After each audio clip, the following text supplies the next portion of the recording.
asyafaqah alal khalqi kullihim, punya empati, punya kasih sayang ke semua makhluk. Bahwa takdir kita ada perbedaan itu ya wajar, tapi bahwa definisi itu nyata. Tadi beliau menyebut termasuk satu saudara atau satu komunitas dengan makhluk-makhluk Allah yang lain. Pernah suatu saat Nabi memuji ada seorang nakal itu, diterima tobatnya Allah karena di jalan ketemu anjing, kemudian ngasih minum anjing itu dan Allah mengampuni. Meskipun secara hukum usul fikih tidak bisa digeneralisir, misalnya kalau minumin anjing 1 surga, kalau 100 tambah surga. Nanti lupa minumin manusia gara-gara kebanyakan minumin anjing gitu. Tapi apapun itu faktanya ada cerita di hadis seperti itu. Kemudian menyangkut komunitas internasional yang beberapa diantaranya tentu beda agama, beda keyakinan. Saya mau membacakan cerita di kitab Ar-Risalah Al-Qushairiyah. Jadi saya hanya membantu referensi-referensi yang diajarkan guru-guru kita. Ar-Risalah Al-Qushairiyah adalah kitab kesayangan Mbah Maimun karena dulu mbah beliau dapat ijazah dari Said Umar Sato, kakaknya Said Abi Bakar Sato yang punya kitab I'anatul Thalibin. Dan kitab itu dibawa ke Indonesia sampai ke saya sebagai murid beliau. Di antara yang disebut dalam Ar-Risalah Al-Qushairiyah ini Thariqatu Ahlil Ilm, kitab Ar-Risalah Al-Qushairiyah itu. Saya baca nasnya atau ibaratnya atau teksnya. Sami'tu ba'dal ulama yaqulu istadofa majusiyun Ibrahim al-Khalil alaihi salam faqala bisyarti antuslima. Famarral majusiyu fa'awhallahu ta'ala ilaihi mundu khamsina sanatan nut'imuhu ala kufri falau nawaltahu lukmatan min ghairi antutalibahu bitahyiri dini. Famado Ibrahim alaihi salam ala athari hatta adrakahu wa atadhara ilaihi fasalahu anis sabab fadhakara lahu dzalik fa aslamal majusiyu. Jadi suatu saat Nabi Ibrahim itu kan terkenal Abu Duyuf, orang yang mesti menservis tamu-tamu itu. Kita tahu dulu itu tidak ada warung, tidak ada hotel, tidak ada, ya pokoknya tidak ada mall. Sehingga kalau orang pergi itu kelaparan betul itu. Buat orang kaya pun kelaparan karena melewati padang pasir itu. Kalau sekarang kan orang mau sowan kiai makan dulu. Karena takutnya di rumah kiai kan makan sungkan, jadi makan dulu nanti di kiainya tinggal pura-pura makan. Itu. Kalau dulu memang makan nih tamu itu wajib betul, kalau tidak ya kelaparan betul tamu itu. Sehingga cerita suatu saat di antara tamu itu berakidah, berfaham majusi. Atau beragama majusi lah gampangannya itu. Terus Nabi Ibrahim nggak mau, saya mau ngasih makan syaratnya Anda harus Islam gitu. Akhirnya orang ini putus asa kemudian meninggalkan Nabi Ibrahim. Saat orang itu meninggalkan Nabi Ibrahim, Allah memberi wahyu ke Nabi Ibrahim. Orang itu umurnya 50 tahun dan dia hidup karena tak kasih makan. Terus kata Allah, mundu khamsina sanatan nut'imuhu ala kufri. Saya yang Tuhan saja ngasih makan dia 50 tahun tanpa syarat dia harus Islam. Kamu baru dimintai makan sehari mensyaratkan Islam. Walhasil terus Nabi Ibrahim ngejar orang Majusi itu, terus monggo-monggo makan di rumah saya. Singkat cerita terus orang Majusi itu tanya, kenapa Anda berubah pikiran? Terus Nabi Ibrahim cerita bahwa beliau ditegur Allah kemudian harus melakukan itu. Jadi cerita-cerita seperti itu banyak. Dulu kita dengar para kiai sering cerita ketika seorang Yahudi rumahnya diusir Amr bin As untuk pembangunan masjid. Ketika lapor ke Sayyidina Umar, masjid itu yang mengambil tanahnya orang Yahudi harus dikembalikan ke orang Yahudi.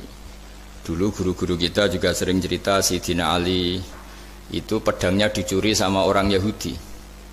Ketika ketemu di pasar atau di jalan, kemudian Sayyidina Ali yakin itu pedangnya, dilaporkan ke Qadhi Syurah. Setelah itu Sayyidina Ali diminta buktinya apa, saksinya siapa kalau itu pedang Anda? Saksinya Hasan dan Husain. Tapi kata hakim, Said Hasan Husain itu keluarga Anda, tidak sah jadi saksi. Zaman itu Sayyidina Ali masih berargumentasi, waqad qala Rasulullah sallallahu alaihi wasallam Hasanun wa Husainun sayyida syababi ahlil jannah. Tapi kata Imam Surah tetap standar saksi itu tidak boleh dari keluarga. Singkat cerita, qadhinya itu pakai standar hukum usul fikih, al-qaulu qaulu sahibil yad. Yang dibenarkan adalah yang sekarang megang barang itu. Ketika enggak ada saksi, al-musaddaq, yang dibenarkan al-qaulu qaulu sahibil yad, yang dibenarkan ya yang megang barang itu. Singkat cerita dimenangkan oleh orang Yahudi tadi. Setelah dimenangkan Sayyidina Ali agak kecewa, masa seorang Amirul Mukminin sidang di pengadilan negeri kalah. Tapi orang Yahudi tadi akhirnya insaf, sadar sampai masuk Islam, sampai beliau ngendikan bihada taqumus sama wal ard, karena ini langit dan bumi berdiri karena keadilan itu. Jadi ini cerita-cerita referensi yang bisa menolong teman-teman siapapun berkomunitas internasional. Karena pikiran saya sederhana ya, al ilmu yurisul akhwal, ilmu itu melahirkan sikap. Jadi kalau kita punya referensi yang cukup tentang toleransi, insya Allah kita hidup di mana saja punya toleransi, karena toleransi itu juga ajaran agama. Di antara yang diceritakan para guru-guru kita adalah ketika Nabi mau dibunuh oleh orang namanya Daksur atau Duksur, siapa nggak tahu KTP-nya saya. Kiai-kiai kalau baca Daksur. Ketika beliau sedang santai di satu tempat, tahu-tahu ada orang yang mengambil pedangnya kemudian bilang mayyamna'uka minni ya Muhammad, sekarang anda sama saya berdua, siapa yang bisa menghalangi kamu? Nabi dengan rileks menghentikan Allah. Kemudian si Daksur ini gemetar, pedang jatuh, kemudian diambil Nabi. Sekarang ya Daksur, mayyamna'uka minni, yang bisa menghalangi kamu siapa? Orang itu bilang la ahada, tidak siapapun. Nabi dengan gampangnya fa'afa anhu, Nabi memaafkan. Padahal ini jenis harbi, jenis orang yang jelas punya niat bunuh. Terus artinya kita-kita yang ngaji di pesantren, saya ngaji di Mbah Maimun, punya Bapak Kiai Nur Salim, semuanya ngajarkan bahwa di mana-mana perang kekerasan itu ya karena kita diperangin. Udina lil ladzina yuqatalun, karena kita diperangi kita boleh perang. Qatilul ladzina yuqatilunakum. Jadi yang boleh kita perangi ya zaman kayak kita dulu dijajah Belanda, dijajah Jepang zaman itu. Ketika sudah tidak ada penjajahan ya alasan itu sudah hilang karena mereka tidak merangi kita. Jadi apa ya, perang ya ada konteks rasionalitasnya, damai juga ada konteks rasionalitasnya. Tapi karena kita punya tradisi referensi, teman-teman yang di Jerman tak bantu, tadi ada kitab Arisalah Al-Qushairiyah, terus ada beberapa cerita-cerita tadi kayak Daksur. Kalau ayatnya jelas ya, jelas qatilul ladzina yuqatilunakum wa in janahu lisalmi fajnah laha wa tawakkal 'ala Allah. Bahkan seperti yang diceritakan Profesor Quraisy tadi, yang sedang kita benci pun bisa saja suatu saat teman. Dalam surat Mumtahanah itu atau Mumtahinah ada ayat asawwau ayyaj'ala bainakum wa bainal ladzina ataitum minhum mawaddah. Bisa saja orang yang sekarang kamu benci suatu saat kamu cintai. Wallahu qadir, itu Allah Maha Kuasa. Dan tadi saya menambahkan yang dikatakan Profesor Quraisy tentang belajar. Dulu Nabi itu enggak puasa Asyura. Tapi ketika datang ke Medina, orang-orang Yahudi itu puasa Asyura. Coba tanyakan ke mereka, kenapa puasa tanggal 10? Terus mereka menjawab, yaumun najawwahu fi Musa, itu hari yang Allah menyelamatkan Nabi Musa. Terus fa'amara bisyami, kemudian Nabi menyuruh sahabat puasa. Artinya dulu itu segampang itu hidup, itu sesuatu yang baik, apa ya sudah ditiru. Meskipun kita tahu Nabi itu tentu mustaqil bil istihad, Nabi itu orang yang mandiri. Tapi memberi percontohan kita betapa gampangnya kita seperti itu. Dulu ada seorang Yahudiyah meminta sama Sayyidah Aisyah dan dikasih. Ketika dikasih, dia mendoakan semoga kamu Aisyah selamat dari siksa kubur. Zaman itu Sayyidah Aisyah itu belum tahu tentang siksa kubur, sehingga beliau engkar, nggak percaya.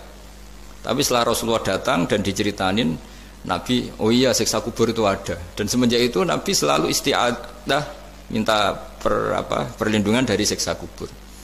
Jadi dulu di komunitas-komunitas beda agama sesuatu yang benar ya dibenarkan.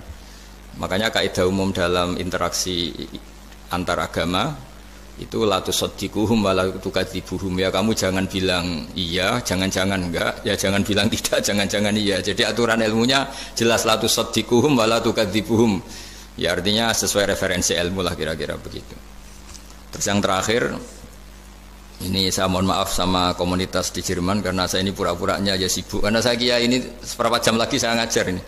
Nanti kalau saya tidak ngajar di sini yang ngundang agak-agak dosa. Jadi supaya sama-sama tidak dosa, ini saya ya nuruti jenengan. Tapi ya karena saya ngajar ini juga yang datang orang macam-macam. Ada yang Kalimantan, Sumatera mau ngaji di sini. Ini seberapa jam lagi saya ngaji Sahih Muslim.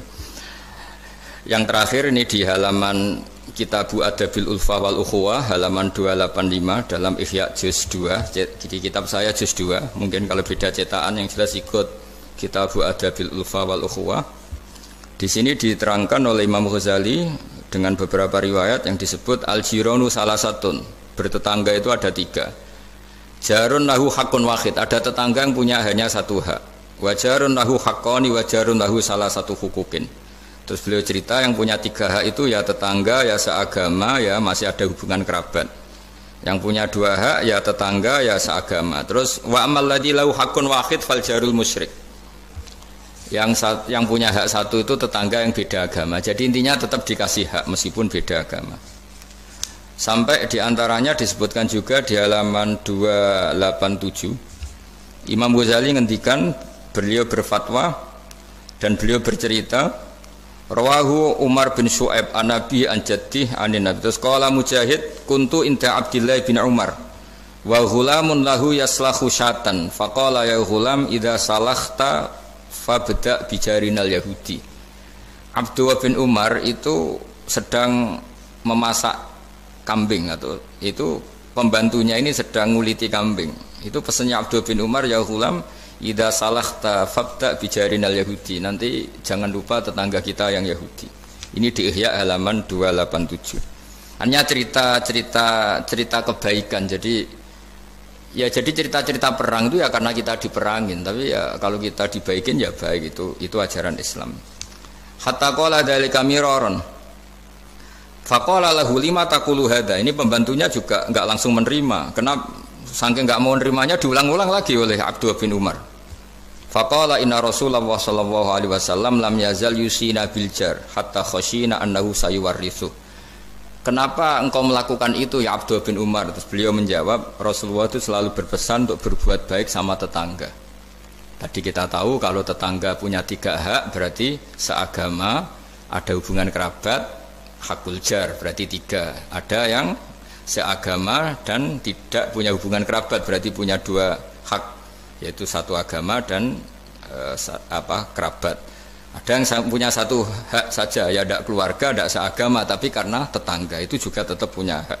Dan itu pun masuk kategori lam yazal yusina bil jar, termasuk orang-orang yang harus kita baikin. Ya kalau di Qurannya kayak tadi ya, qatilul ladzina yuqatilunakum, boleh merangi ya yang merangi kita. Udzina lil ladzina yuqatalun, diberi hak merangi ya sama yang merangi kita, bukan yang tidak merangi kita. Terus waqala Hisham, kanal Hasanu la yara ba'san antut imal jarul yahudiyya wan nasraniyya min udkhiyatik. Bahkan sebagian ulama di sini disebut Hasan Basri berpendapat kalau berkorban, kalau punya tetangga Yahudi yang butuh nggak apa-apa dikasih dagingnya. Ini di halaman Ihya 287 juz 2. Jadi dari cerita-cerita itu dan referensi-referensi itu, teman-teman di Jerman nggak usah khawatir lah kalau kiai-kiai kayak kita itu berfatwa nggak boleh berkomunitas internasional nanti takut begini-begini, ndak lah. Kita bacanya ya sama seperti yang dibaca Profesor Kures, sama yang dibaca guru-guru kita. Jadi itu kalau boleh dikatakan sumbangan saya lah, bahwa di kita di pesantren itu ajaran-ajarannya juga seperti itu. Dan tadi beberapa kitab saya sebutkan halamannya supaya bisa dicari, supaya tidak kelihatan hoax, juga tidak bikinan saya gitu, supaya jelas itu. Dan saya mohon maaf karena nggak bisa ngikuti sampai selesai, tapi saya ngapresiasi, semoga jadi syawal yang baik, minal aidin wal faizin.